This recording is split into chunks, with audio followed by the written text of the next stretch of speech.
Muy buenas tardes, mis queridos amigos. Aquí estoy nuevamente para conversar con ustedes. Y realmente tengo tanto interés todos los días de querer, no por jactancia, pero ustedes saben que un viejo siempre quiere enseñar. Y, y tratándose de las cosas de nuestro país, para mí es vital. No porque esté pensando tampoco que voy a morir luego, qué sé yo, pero de todas maneras uno no conoce lo que el Señor tiene preparado para uno. Entonces, como no sé cuándo me voy a morir, quiero antes de morir hablar hasta por los codos, pero cosas que sean coherentes con respecto a la batalla cultural. Sé que hoy día a lo mejor me voy a hacer de algunos enemigos, porque generalmente cuando se toca este tema que voy a tocar hoy día, la gente piensa que uno no tiene la capacidad de aceptar ciertas cuestiones que son evidentes según lo que dice. Pero fíjense ustedes que la historia en todos los tiempos es una manipulación. La mayor parte del tiempo los vencedores escriben su propia historia. Los perdedores tienen que quedarse callados o tienen que aceptar por mucho tiempo que se imponga la verdad.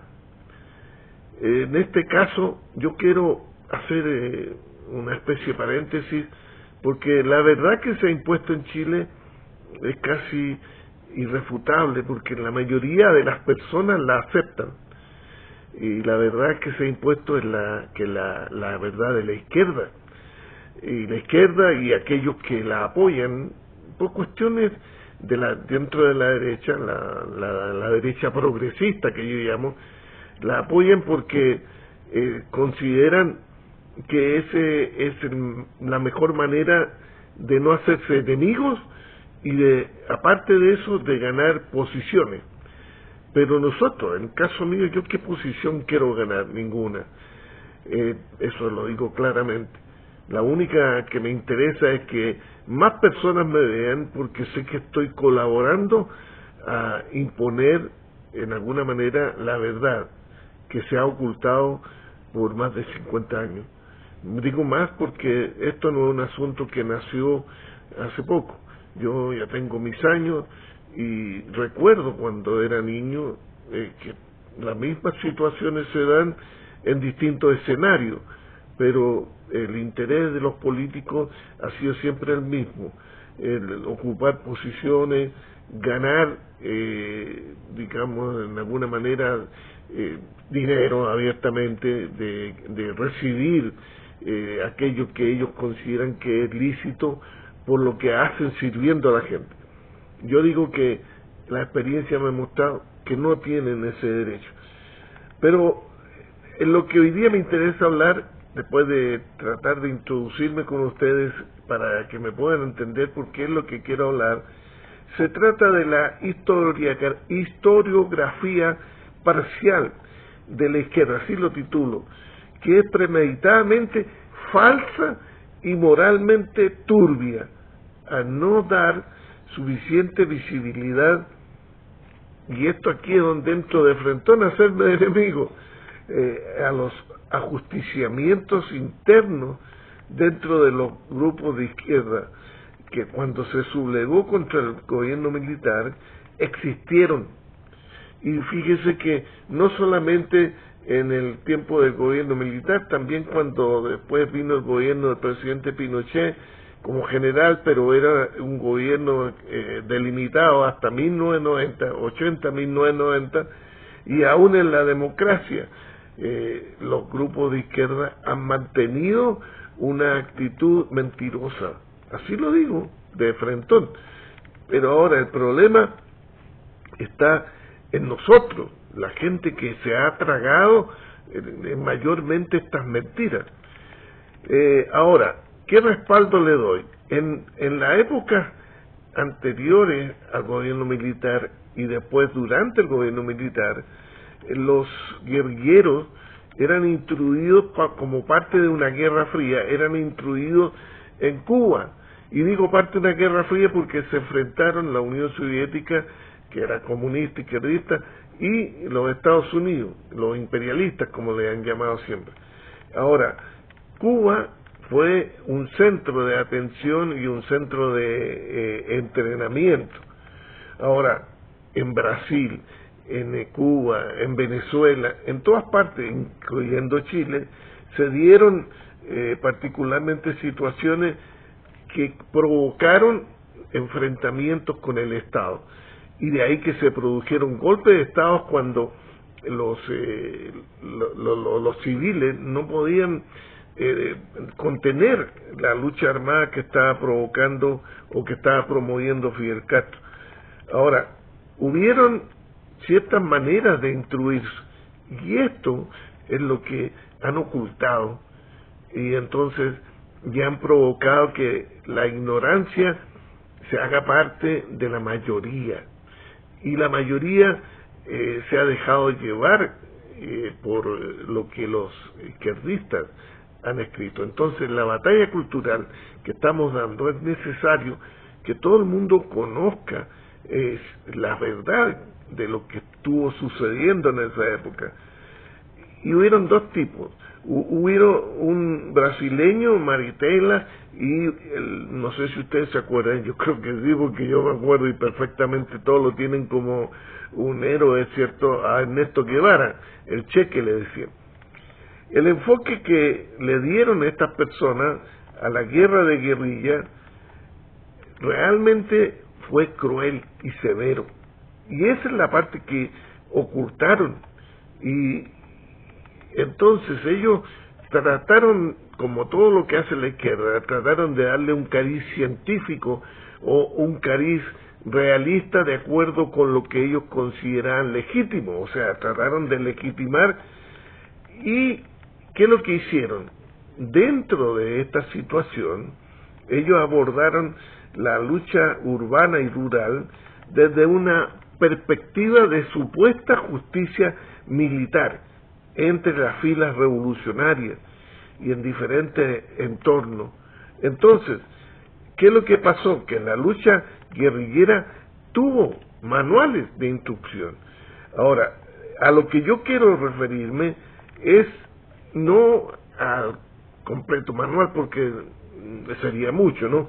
Pero sí a lo que ellos consideraron la traición como el crimen supremo.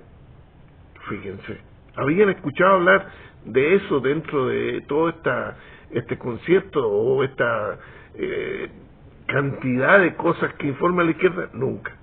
Nunca ellos hablaron de esta situación, pero en el manual decía lo siguiente: la supervivencia de la guerrilla dependía del secreto y la lealtad absoluta de los obreros y campesinos y todos los demás combatientes que se involucraron en la lucha armada.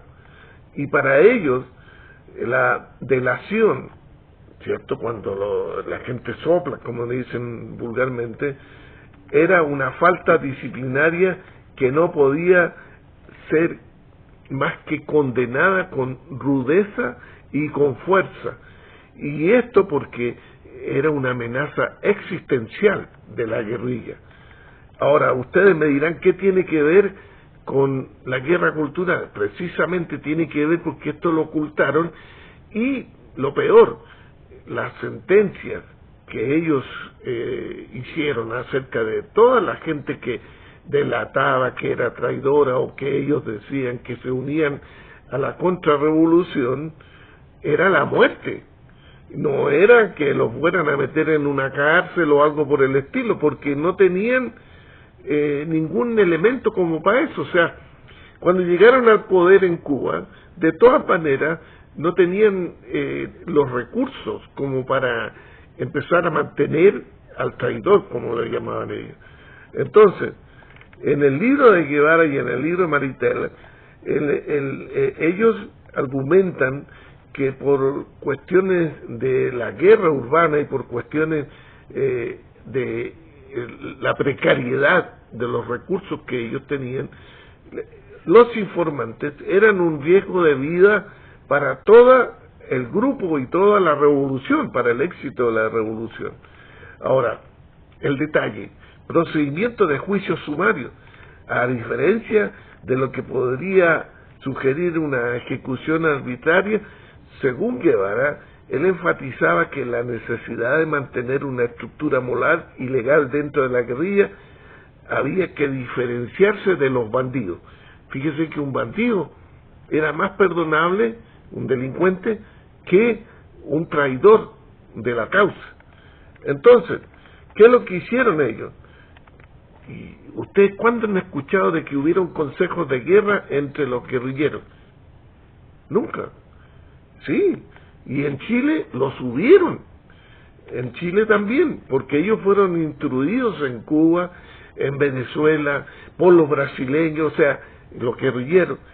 Y entonces, tanto del MIR como del Frente Patriótico por Manuel Rodríguez, posteriormente allá por los 80, pero el MIR, el Partido Socialista, el Partido Comunista y los mapucistas con el Frente Lautaro, ellos tuvieron juicios sumarios dentro de ellos.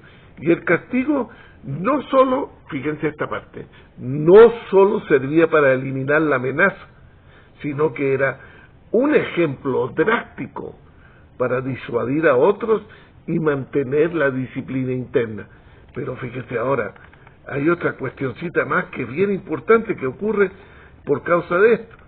Se distinguía al combatiente, al enemigo combatiente y el informante infiltrado o civil. Otra cosa más. O sea, ellos sabían que contra quienes estaban peleando trataban de infiltrarlo y por lo tanto era súper importante. Entonces, por ejemplo, si se encontraban con un soldado raso o un conscripto que estaba peleando por la causa del gobierno, pero era porque estaba haciendo servicio militar, era mejor tratado que un guerrillero, que una persona que se había adscrito a un partido o a la guerrilla misma. Entonces, soltaban incluso a los soldados porque para que fueran a hacer propaganda dentro de los cuarteles. Ahora, estoy entrando en un tema que es realmente complejo. Los informantes. Para los delatores, la política era la eliminación. Consideraban que un informante perdonado era una fuente de peligro recurrente y que la guerrilla, por su movilidad y falta de centros de detención, no podría permitir mantenerlos vivos. A diferencia de los matices entre Guevara, los brasileños, los chilenos, ninguna. Ellos todos pensaban que el castigo para el traidor como un acto de justicia revolucionaria era liquidarlo y de ninguna manera podía esta gente seguir viviendo. Uno dice, ¿eran muchos? Sí, no era poca la gente que se decidía a salirse o que eran conquistados por los servicios de inteligencia de los gobiernos, en este caso. Ahora me voy directo al gobierno militar primero. El gobierno militar tenía dos agencias, una primero la desarmaron, la DINA, y después vino la CNI. Pero el trabajo principal de la gente de inteligencia de ellos, y de buena fuente estoy hablando, el trabajo principal era conseguir información, la inteligencia, es decir, conseguir que la gente dentro de la misma izquierda entregara información.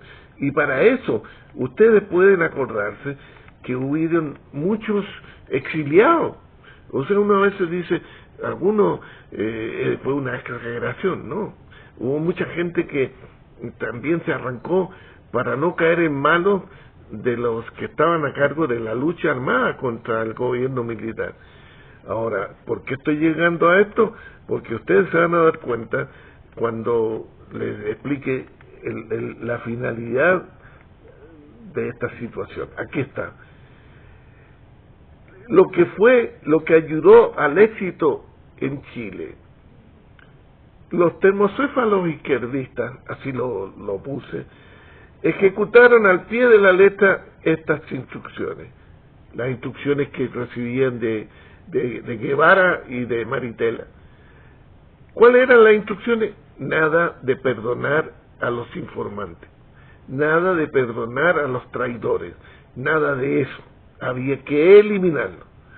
Ahora, no se puede negar que la idea de culpar al gobierno militar es una realidad, pero aquí viene el punto al que quiero llegar. Muchos desaparecidos no fueron víctimas del gobierno militar, ellos fueron ajusticiados por colaborar con las instituciones del Estado por la propia izquierda. ¿Se puede probar eso? Debería probarse, pero aún los progresistas de derecha se han prestado para ocultar esta verdad, porque ellos saben que está en los manuales y esto no solamente ocurrió en Chile, ocurrió en Cuba, en Nicaragua, en México, en Alemania Democrática, en Checoslovaquia, en todas partes donde ha habido comunismo, pero peor todavía, cuando fueron a instruirse todos estos muchachos, gente joven, los izquierdistas que querían luchar contra el gobierno militar, también recibieron la misma advertencia. Nada de que suavecito, ustedes se traicionan y considérense muertos. Ahora, esto es un planteamiento que este humilde hombre está haciendo y que toca las fibras más sensibles de la historia reciente de Chile. ¿Por qué? Porque ustedes tendrán que entender que si los delincuentes terroristas del MIR, del Frente Patriótico, Manuel Rodríguez, el Movimiento Lautaro y otros se organizaron en un contexto del gobierno militar y hasta el día de hoy en democracia, siempre han pensado lo mismo. O sea, no han dejado de actuar violentamente porque es parte de su doctrina. Y aquí es donde está el problema. No han mentido a pomar.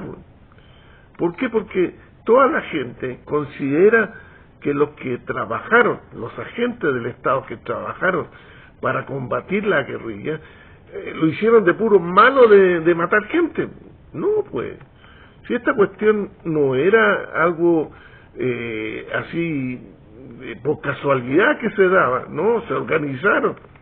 Hasta en la radio Moscú salían informes, el Volodya Teitebol, que en paz descanse, espero, no sé, pero ahí siempre incentivando a la resistencia armada. Ahora, si esa rigidez extrema operó en Chile, hay que ver cómo operaron los grupos legítimos que combatían la guerrilla. O sea, ¿qué es lo que estoy diciendo? Aquí hay que tratar de entender que hay acción y reacción.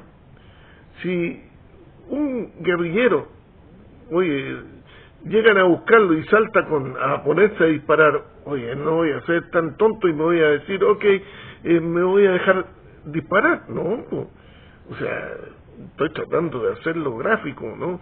Si tú te encuentras frente a un compadre armado, ¿qué es lo que hay que hacer? No puedes estarle diciendo, a ver, bote el alma si ya te ha tratado de matar. No, señor, tenía que haber reacción. La operatividad de la izquierda armada en Chile, principalmente los grupos que nombré, le fue muy, muy bien para ocultar esta situación y hacerse pasar y hacer creer que el gobierno militar solamente quería desaparecer los cuerpos. Y ahora, ¿dónde está la situación más terrible de esto, mis queridos teleescuchantes, televidentes? La paranoia del infiltrado. Cuando ustedes pueden ver, la resultante de todo esto se transmite a la población, a nosotros. Se echan a correr rumores. Por ejemplo, desapareció tal persona en el vecindario. Oye, y este compadre había sido un soplón. Pero, ¿qué es lo que hicieron creer? Que ese soplón era un justiciado del gobierno militar. Pero ahora miren la situación. Ya dijeron ellos que el soplón, el traidor, era un enemigo acérrimo de la izquierda, de la guerrilla, de la lucha contra la dictadura. Entonces, ¿qué es lo que apareció desde la mente de toda esta gente? El relato de hacer creer que los desaparecidos plantean un crimen de lesa humanidad. ¿Se acuerdan ustedes del informe Reti? El informe Reti dice: la dictadura cometió crímenes de lesa humanidad, pero los crímenes que cometieron los izquierdistas eran crímenes de violencia sangrienta, eran crímenes considerados como comunes. Pero el terrorismo no es común, pues, mi amigo. Yo le puedo decir eso cuando se agarran ahí del moño los compadres con cuchillas o a balazos, y los delincuentes hacen eso frecuentemente, pero ya no es un crimen común cuando los compadres son sicarios, cuando están recibiendo plata, cuando estos compadres marcan a la gente y dicen: a eso tienen que matarme, o a esta familia. Eso ya no es un crimen común, pero tampoco es de lesa humanidad. Si los compadres, un crimen de lesa humanidad es cuando se quiere hacer desaparecer premeditadamente y sistemáticamente a la gente, pues, como ocurrió en la Segunda Guerra Mundial con los nazis. Los nazis, ¿qué es lo que hicieron? Querían matar a todos los judíos. La familia de nosotros tuvo que arrancar. Ahora, ¿por qué hubo que arrancar? Porque era sistemático, no era un asunto que fuera casual, ni era una pelea de un tiempo determinado, no. Estos compadres querían eliminar de la faz de la tierra la gente. Y yo tengo el recuerdo vivo de que en Chile no ocurrió eso. La DINA y la CNI trataron siempre de, claro, peleando, pero trataron siempre de eliminar el peligro de lo que significaba una guerra civil, que esto creciera. Hubo un compadre por ahí decía que una guerra civil iba a traer más de 1 millón de muertos. ¿Cierto? Ocurre, y fíjense que tengo por ahí anotado, en la guerra civil del 91, oye, ustedes se imaginan, murieron entre 5.000 y 10.000, no menos. Pero ¿sabe cuánta gente era la que había en Chile en ese entonces? 2 millones. Oye, y acá estamos hablando de que en los primeros años, hasta el 78, cuando dictaron la ley de amnistía, ¿cuánta gente murió? 1.000 y tanto, o 2.000 y tanto, pero 735 militares, pues. Entonces, ¿qué es lo que dice eso? Que fueron enfrentamientos ilegítimos, por supuesto. No debió ser, eso estamos claros, no debió ser, pero oye, ¿por qué no se quedaron tranquilos los compadres? No, porque ellos querían ganar el poder hasta como lo hacen hoy día. No, la izquierda no se conforma, y eso es lo que tenemos que aprender. Aún en democracia nunca se van a conformar con ser perdedores. Véanlo hoy día. Hoy día el presidente Kast mandó al Congreso una ley que quiere que se la aprueben, porque con esa ley va a impulsar la reconstrucción de este país, que fue prácticamente diezmado por el gobierno pasado y desde la Bachelet para adelante.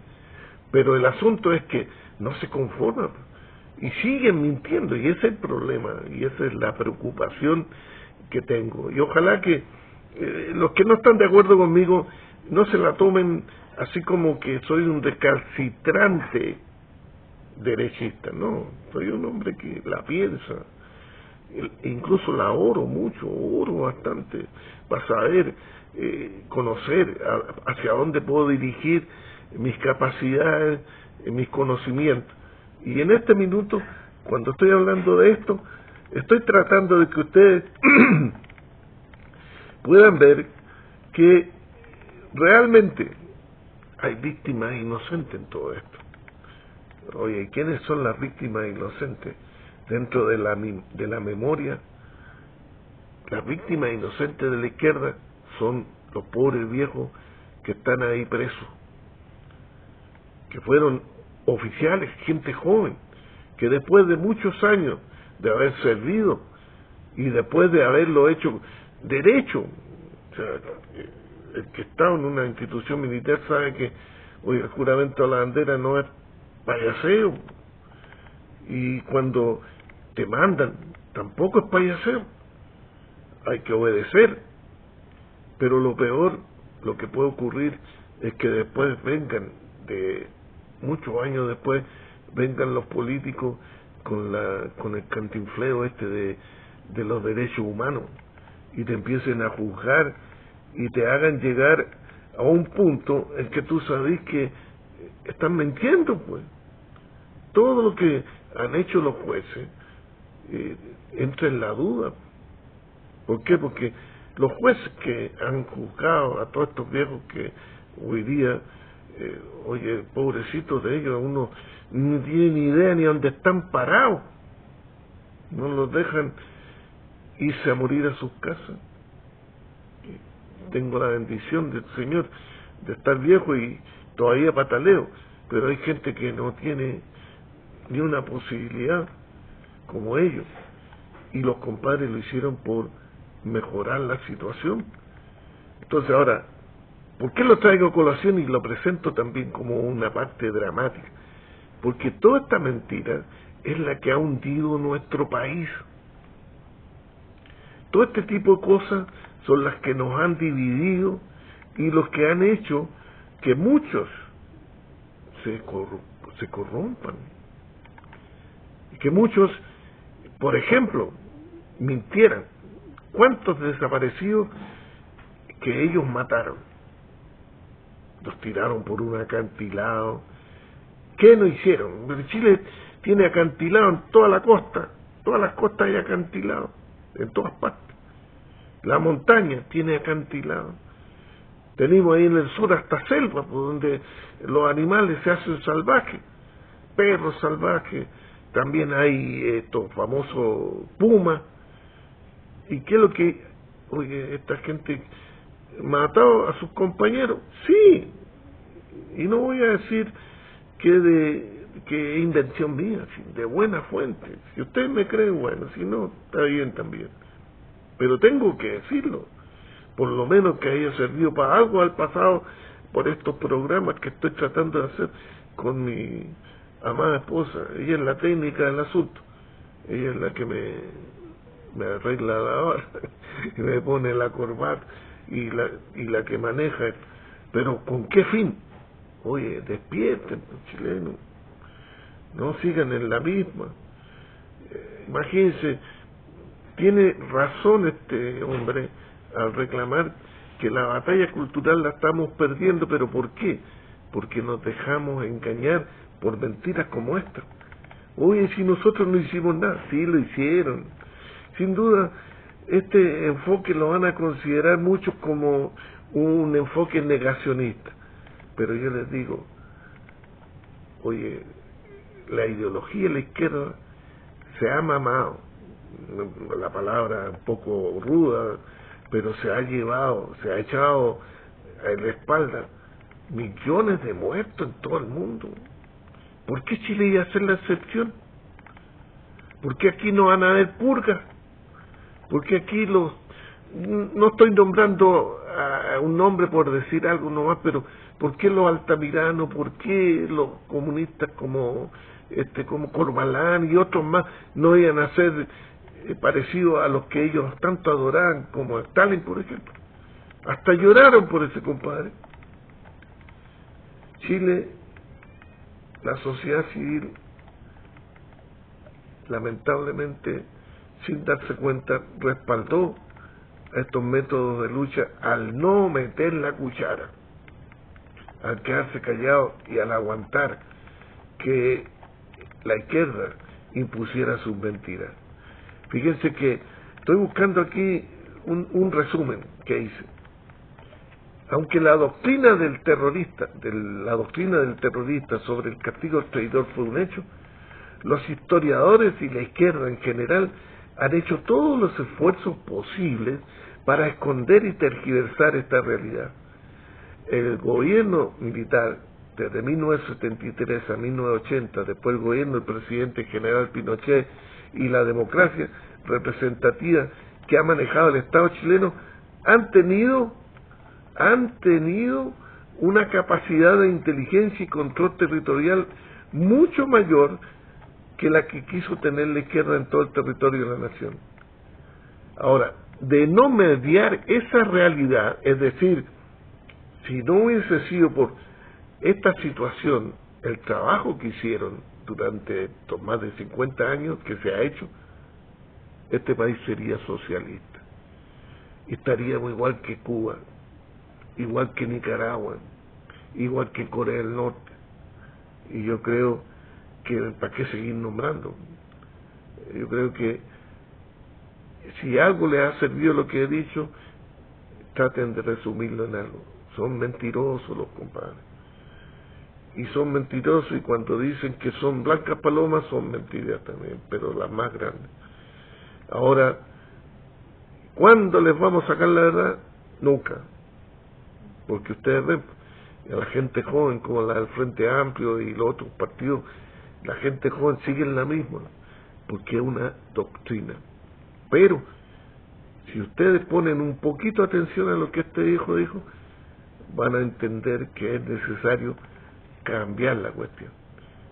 Y la cuestión no es fácil, eso se los anticipo, pero sí es posible. Y con la ayuda de la providencia, que está arriba, Él nos va a ayudar a salir de esta situación, pero tenemos que hacer nuestra parte. No se olviden de darle un like, aunque estén enojados algunos que no les gustó lo que dije, pero ojalá entiendan que el propósito es ayudar a salir de este entuerto en que estamos. Chile es capaz de llegar a volver, de volver a ser el país que fuimos hasta ahí por el 2015, 2016, y íbamos re bien. Bueno, ¿qué más les puedo decir? Que los aprecio mucho, que tengo mucho cariño por mis amigos, los que me ven, y que ojalá que crezca el programa y que le llegue a muchas personas. Traten de darle un like y también de compartirlo, que es bien importante. Muchas gracias por haberme escuchado.